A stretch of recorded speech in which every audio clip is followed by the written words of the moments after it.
Sainte Élisabeth de Hongrie naquit le 7 juillet 1207 dans la ville de Pozsony, aujourd'hui Bratislava, au sein de la famille royale d'André II, roi de Hongrie. Très jeune, elle fut promise en mariage à Louis IV de Thuringe et se rendit à la cour de Thuringe encore enfant.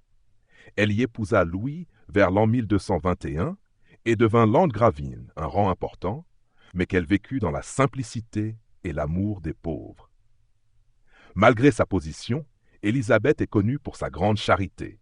Elle accueillait les lépreux, distribuait quotidiennement du pain, des vêtements et des soins aux malades et aux affamés. Une des légendes les plus célèbres dit que lors d'une de ces distributions de pain, les corbeilles se trouvèrent transformées en roses. Miracle dit des roses, qui inspira de nombreuses représentations artistiques. Après la mort de son mari Louis de Thuringe, malade sur la croisade et décédé en 1227, Élisabeth renonça à ses statuts et à ses privilèges pour se consacrer à la vie spirituelle. Elle rejoignit l'ordre franciscain séculier, abandonna le faste et bâtit un hôpital à Marbourg pour les malades. Sainte Élisabeth mourut à Marbourg le 17 novembre 1231 à l'âge de 24 ans.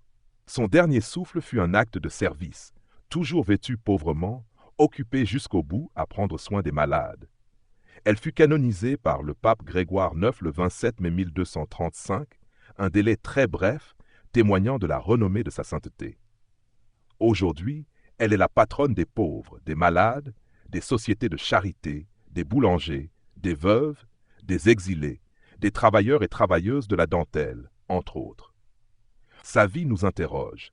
Comment vivons-nous la charité au quotidien? Avons-nous le regard tourné vers les plus démunis? Nous invite-t-elle à une hospitalité active? Sa royauté n'était pas un statut pour dominer, mais un service à incarner. Dans un monde marqué par l'exclusion, l'immigration, l'égoïsme, Sainte Élisabeth demeure une lumière. La richesse devient don, la puissance devient humble service, la vie se donne pour l'autre. Elle nous rappelle que ce que vous avez fait au plus petit de mes frères, c'est à moi que vous l'avez fait. Que son exemple devienne pour nous un cri d'espérance et un chemin d'amour.